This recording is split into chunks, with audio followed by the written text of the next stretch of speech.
Now I'm going to be referring to my notes right here a lot because there's just so much to cover. And I mean, I will forget some points if I don't refer to my notes. Now, the first tax that I'm going to be covering is income tax. Income tax is normally referred to as normal tax, and it is paid annually by natural persons, by CCs, by companies, and other tax-paying entities such as trusts and deceased estates. Remember, deceased estates is dead people. Dead people pay tax. When you've passed on, you will pay tax. And that's not on your incomes that you received when you're alive. You will pay tax on the assets that you have, the policies and whatnot that you have, that you receive, or your estate is going to receive after you've passed on. I've done a full video on deceased estate. It's called Tax and Death. I would encourage you to go check it out if you want to know more about this and how you can reduce your estate in order to make sure that there's actually money left for you, for your family after you pass on. Now, the second tax that I'm going to cover, income tax is there's a tax table that states how each and every one will be taxed for income tax, starting from 18%, and it goes upwards and right up until 45%. Yes, 45% of your income can go to SARS if you earn a certain amount of money per year. Now, the second tax that I'm going to cover is donations tax. Now, this one is self-explanatory. Donations tax is tax that you pay on when you are donating as an asset to someone else. It is paid by residents who donate either to a non-resident or to a resident. So if you are the person that's liable for paying that tax is the person that's donating, which is the donor. So if you are donating an asset and you donating an asset, you need to make sure that you actually pay tax on that. The percentage levied on donations tax is 20%, but the first 100,000 Rand you donate in a year is not liable for donations tax. Now, the third tax that I am going to cover is employees tax, which is also known as Paye as you earn. Now, this is the type of tax that is deducted on a monthly basis from employees by an employer in order to pay over to SARS. In other words, the employer becomes the agent for SARS in order to collect all that tax from the employees. Now, the most important thing that you need to remember about employees tax is that the onus is on you to make sure that the correct amount of employees tax is deducted from you. In other words, the correct amount of pay as you earn is deducted from you. Now, how do you calculate the correct amount of pay as you earn? Every year, SARS releases tax tables. These tax tables, they show if you earn a certain amount, how much employees tax is supposed to be deducted from you on a monthly basis. But I want to caution you, always make sure that in that amount that you receive, other than your basic amount, you also include your fringe benefits such as the car allowance, if you get food or some kind of tea at work or something, anything that you receive other than your basic salary that you would not have been receiving if you were not working is called a fringe benefit, and that you need to include on your salary when you're calculating your pay as you earn. Now, this is the reason I always tell people that each and every year when the tax year starts, which is the tax year starts on the 1st of March, in fact, at any time during the year, go to your human resources and check that the correct tax is being deducted from you, because it's very sad at the end of the tax period when people come to you and you submit their income tax return and you find that they owe a lot of money to SARS that needs to be paid at that moment. And the whole point of SARS deducting this amount on a monthly basis is so that there is cash flow. Imagine having to pay all these amounts that are deducted on a monthly basis all at once at the end of the tax period. It will be too much for a person. So it's always important to go to your HR, check if the tax, in fact, you don't even have to go to your HR, download the tax tables from the SARS website, and then check how much you earn and more or less how much should be deducted. Check your payslip. Is that amount being deducted? Is it more? Is it less? If it's more, then perhaps you could relax, because then that means that you might get a refund. But then also, if you want that money, you can go, because remember, when you are when tax is being deducted more from you during the year, and then you get the refund at the end of the period, it simply means that you borrowed SARS money for free. You didn't charge them interest, you charged them nothing, and then they gave you that money back at the end of the tax period without you charging them anything. You could take that money and put it in an interest earning account and actually get money from it. But also, again, there's some people that actually like the whole thing of getting a refund at the end of the tax period. I mean, it all depends on a person. Now, how does this is now for business people. How do you then pay over this money to SARS? You pay over this money to SARS. The last time I checked, it was before the 7th of each month. It might have changed, but I think it's still the same. Before the 7th of each month, you pay over that money to SARS. The payment is accompanied by what you call an EMP 201. This is submitted on a monthly basis. Basically, the EMP 201 states how much is deducted from each person so that it can be put into the separate people's pay as you earn accordingly at SARS. And then you pay that over to SARS as well as you submit that EMP 201. Now, after 6 months or maybe after a year, in fact, after a year, definitely, obviously, you have to submit the EMP 501, which is now a recon of the whole year. Of the whole year of the pay as you earn that's been paid over. This is now what SARS uses in order to calculate your tax when you submit your income tax returns, which is why this is important. And also, this is important as well because sometimes you'll find that SARS information and what you have on your RIP5, I'm sure a lot of people have experienced this. When you're submitting your returns, you find that what SARS has on the system and what you have on your RIP5 are two separate things. And I know it's tedious and it's frustrating, but most of the times you are often told to go back to your employer to go fix that. And really now, there's absolutely nothing SARS can do in order to fix that one because the EMP 201s and the EMP 501s are submitted by your employer. So they are the ones who are supposed to make sure that everything is submitted correctly and what SARS has and what you have on your RIP5 is the same thing. So that's what pay as you earn is. And employers, you need to check also from a certain amount using the tax tables. If you employ people and then you find that they earn a certain amount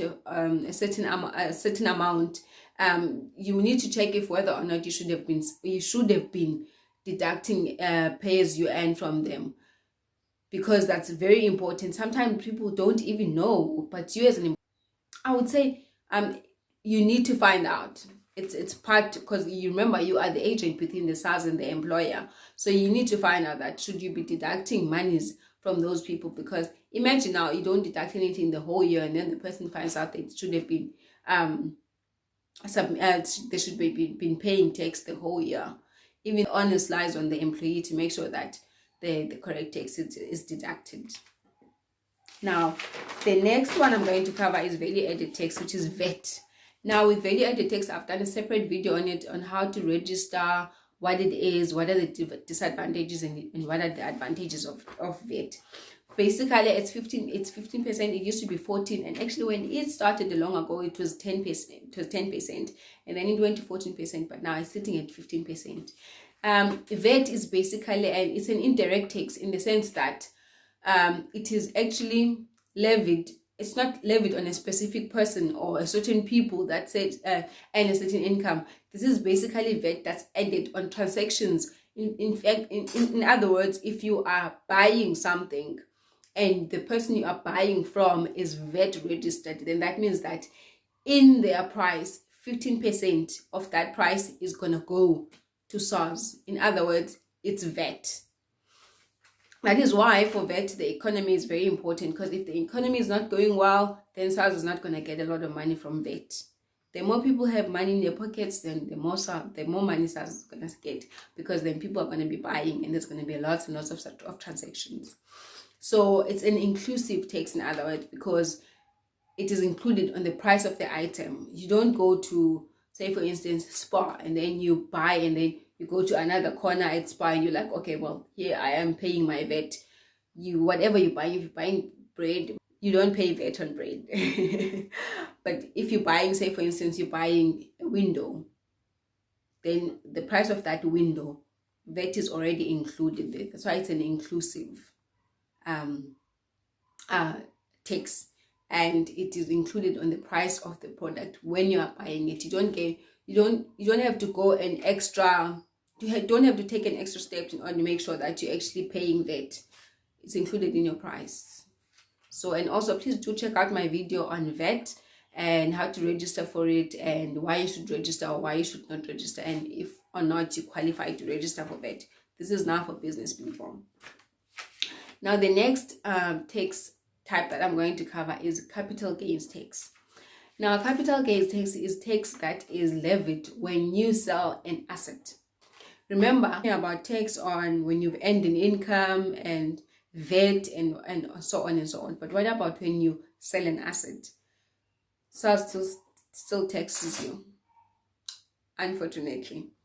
So say for instance you sell a house, a holiday home for instance, and then you're selling the house for 100,000 rand and you bought the house for 30,000 rand.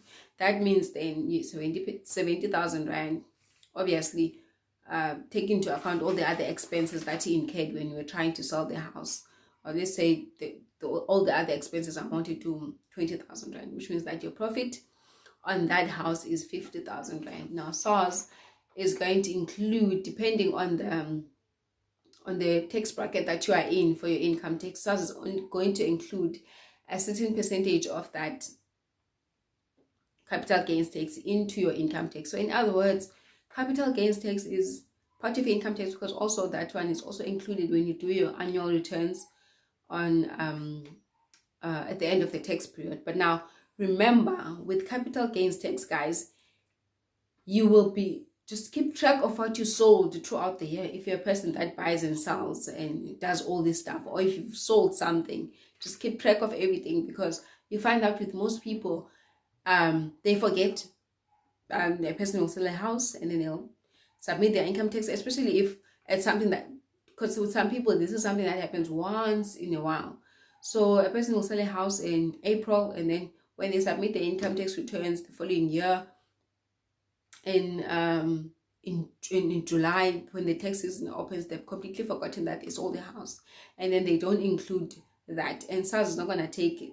It's not going to be happy about that. Actually, they're not going to see it as you've forgotten. They're going to see it as you're trying to evade tax, and that is a crime. So just keep track of when you selling assets. Just keep track of that, so that when you submit your income tax returns, you declare all of that to SARS. Very, very important. Now the next tax that I'm going to discuss is turnover tax. Now this is a very underrated tax, if I may put it that way. I think turnover tax is underrated because not a lot of people know about it. Basically, turnover tax is a tax system. It's a tax system that is only available to micro businesses with a turnover of 0 to 1 million rand during that tax period. Now, why is it called turnover tax? For that reason exactly, because it is calculated on your turnover. In other words, on your total receipts. Now, what is the nice thing about this tax? The nice thing about it is that you don't have to keep track of records. Nothing, nada. You don't have to keep track of records at all. If you have your receipts, that's it. If you know that during this year, I turned over 90,000 rand, then that's all you need. Nothing else. Your tax will be calculated on that. There is a table for turnover tax. Table. I think it starts from 1% or something like that. But you can just go check it out on the SARS website. So and I would advise people to actually check this out, especially for people that maybe in that 1 year you really wasn't sure what you were doing in your business, your books are not in order. Instead of cooking up books, I would advise that you go check out turnover tax, obviously, if you qualify. Now, also, the nice thing about turnover tax is that I said the nice thing about it is that you don't have to keep up with the other records, right? You just need to make sure that you know what your turnover is. And that also saves on expenses like accountants, tax practitioners, and so on and so forth. But also the other nice thing about turnover tax is that the 1 year you can be a turnover tax payer, and then the next year you are not. In other words, if you qualify this year, your turnover is less than 1 million and you're a micro business, then you can elect to do turnover tax. And then next year you see that, okay, well, this year I don't qualify, my turnover is 1.5 million. Then you don't do turnover tax. The year after that, if you see that, okay, well, this year my turnover has decreased and I can qualify to do turnover tax, you do turnover tax. That's the nice thing about turnover tax. Now I'm going to move on to provisional tax. Provisional tax, I'm not going to speak a lot about this. I've done a specific video about it because there was a lot of people inquiring about it in the past. So I did a specific video about it, but I wanted to mention it as well. Basically, what provisional tax is, it's income tax paid in installments. It's paid at the end of August as well as at the end of February. So at the end of the year, when you're submitting now your annual return, you check what your taxable tax liability is, and you check and we deduct what you paid in August, and also deduct what we paid in February. Then you pay what is outstanding, or you get a refund if you paid more than what you're supposed to pay. That's basically what turnover tax is. It's income tax paid in installments, and this can be done by obviously individuals that have other incomes other than the traditional way of any income. In other words, if you earn income from a business and whatnot other than the 9 to 5, then you most probably are a provisional taxpayer. And then for businesses, it's compulsory. All businesses are turnover taxpayers. And then we're going to move on to estate duty.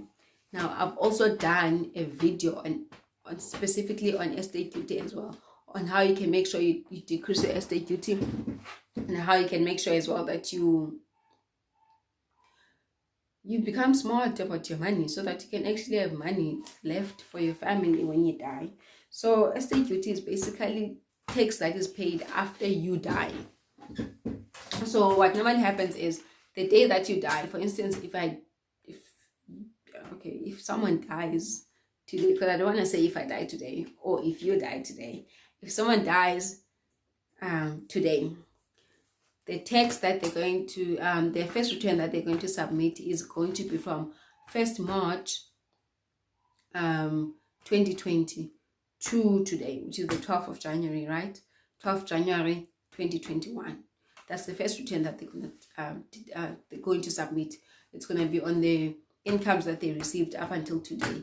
And then after that, everything else that they receive, because I mean, just because you died, it doesn't mean, especially if you have income other than the 9 to 5, if you receive interest, if you receive rental, just because you died doesn't mean that people are not going to pay your rent now, right? So in most cases, you receive income even after death. And now that will be paid on your estate. That's why it's called estate duty tax. So that's what estate duty tax is. From the day after you die up until your estate is wound up, that is the tax that you're going to pay, obviously including all your assets and whatnot. Then also, please do check out my video on estate duty. It's really, yeah. The next one is dividends tax. This is now the last one. What is dividends tax? Now, the process whereby companies distribute their profits from the company to their shareholders. This is now the net profits after paying taxes and whatnot. It's called the declaration of a dividend, and you pay tax on that. I mean, SARS wants a piece of everything basically that you make: incomes, capital gains, even when you're dead, dividends, and alles, all of it. They want a piece of it. Now, before April 2012, companies used to pay what's called secondary tax for companies. That is called STC. It used to be called STC, and that was 10% of the net dividend companies needed to pay. But then after April 2012, SARS came up with dividends tax. Now that's 15%, and it is paid. Okay, with dividends tax, the person that is that benefits from the dividends, or the beneficial owner of that dividends, you are liable for that tax now, for dividends tax. However, it is general practice for companies to actually withhold it. So the next time you get your dividend, that document, check what was the total amount of dividend declared, what was withheld by the company in order to pay over to SARS, and what did you receive. If you don't have that information, then go ask your company that information, because should SARS find out that you got a dividend but you did not declare it, then they might think that you are doing something shady and they might come after you. So even though it's in general practice in all the companies that have done anything for, they withhold. It's just like pay as you earn, if I can put it that way. The company withholds the pay as you earn, and then they pay it over to SARS. Same with dividends. They withhold the dividend and then they pay it over to SARS. Okay.